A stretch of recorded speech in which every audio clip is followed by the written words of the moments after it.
Assalamualaikum warahmatullahi wabarakatuh. Nama saya Fikri Muarif dari TI 24A.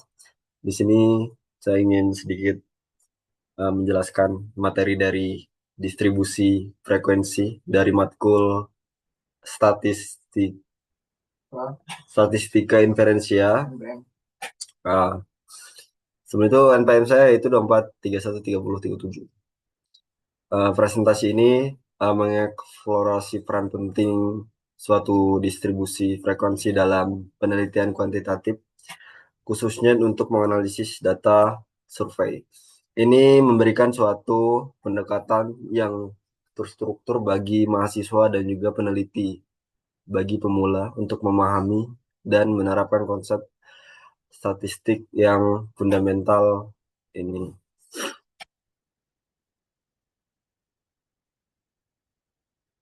Nah, kemudian apa itu distribusi frekuensi?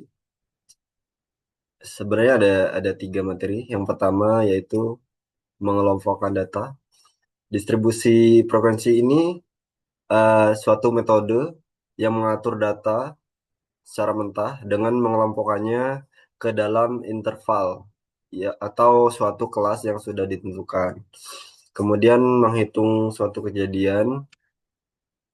Kemudian ini menunjukkan berapa banyak suatu titik data yang termasuk dalam setiap kelas yang telah ditentukan.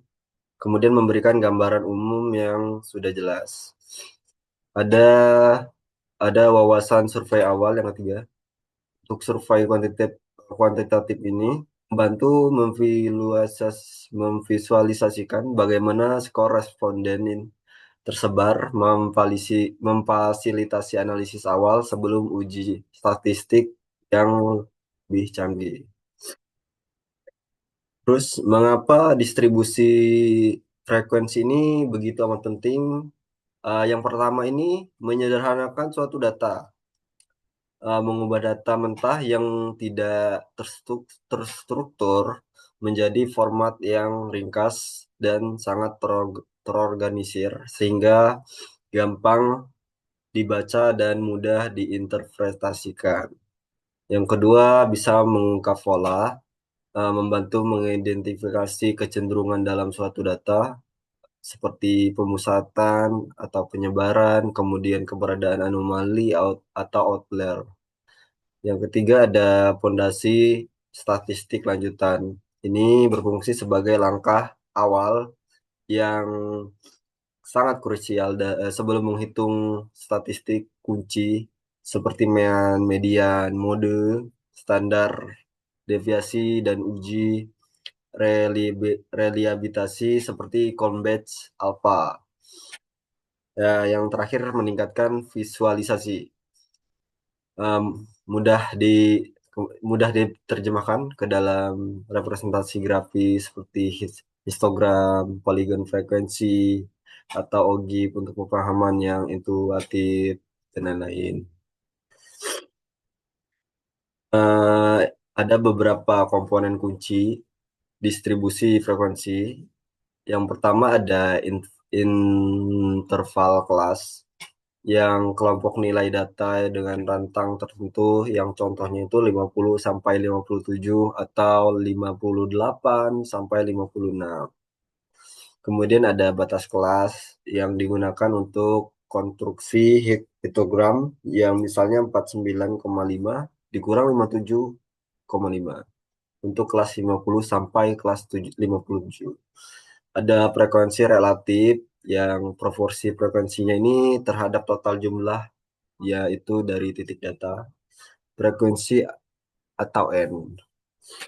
Ada frekuensi, yaitu jumlah titik data yang termasuk dalam setiap kelas. Kemudian ada tanda kelas, titik tengah, nilai tengah dari setiap kelas, seperti batas bawah atau batas atas. Kemudian ada frekuensi kumulatif, total frekuensi ini berjalan baik atau naik maupun turun. Langkah-langkah yang membuat distribusi frekuensi ini ada 7. Yang pertama ada urutkan data, susun semua titik dari data yang nilainya terkecil sampai yang terbesar. Ini sangat penting untuk pengumpulan data survei yang lebih besar. Kemudian hitung jangkauan. Tentukan sebaran datanya. Jangkauan ini sama dengan data maksimum atau juga data minimum. Ketiga ini tentukan jumlah kelas K. Itu gunakan rumus Stargers. Untuk K sama dengan plus 3,3 log atau N. Rumus ini membantu menentukan jumlah kelas yang sesuai berdasarkan ukuran sampel. Yang keempat itu hitung lebar sebuah kelas. Tentukan ukuran setiap interval kelas. Lebar kelas sama dengan jangkauan atau K. K itu kelas. 5. Definisikan interval interval kelas mulai dari nilai minimal dan tambahan lebar kelas secara berurutan untuk membuat setiap interval. Yang keenam itu menghitung frekuensi, hitung berapa banyak nilai data yang termasuk dalam setiap interval kelas yang sesuai. Yang ketujuh itu tambahkan kolom tambahan serta tanda kelas atau frekuensi relatif dan frekuensi kumulatif untuk menganalisis dan visualisasi yang lebih lanjut. Ini adalah contoh dari tabel frekuensi nilai survei. Yaitu kita membayangkan nilai survei dari 40 responden atau 40 dari orang dengan nilai minimumnya atau minimalnya 50 dan nilai maksimalnya 98. Ini menghasilkan rentang 48 yaitu menggunakan rumus Sturges. Kami di sini menentukan sekitar 6 kelas dengan lebar kelas sekitar 8. Kita bisa lihat di sini tabelnya. Tabel ini secara efisien merangkum distribusi nilai survei, yaitu menawarkan wawasan langsung tentang pola respon seseorang. Kemudian memvisualisasikan distribusi frekuensi. Ada 3 macam di sini. Yang pertama ada histogram. Diagram ini diagram batang yang mewakili frekuensi setiap kelas. Dari mulai lebar setiap batang sesuai dengan lebar kelas dan tingginya mewakili frekuensi. Kemudian ada polygon frekuensi, yaitu grafik yang garis dibuat dengan menghubungkan suatu titik tengah dari puncak batang heterogen atau titik tengah kelas. Idealnya ini untuk membandingkan seberapa distribusi tersebut. Kemudian ya ada OGIF atau kurva kumulatif. Grafik yang menunjukkan frekuensi kumulatif, yaitu berguna untuk menentukan persentil, median, dan memvisualisasikan distribusi nilai secara menyeluruh. Nah, di sini ada distribusi frekuensi dan keandalan dari survei itu sendiri.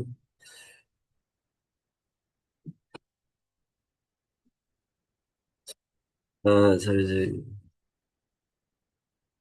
Di sini maksudnya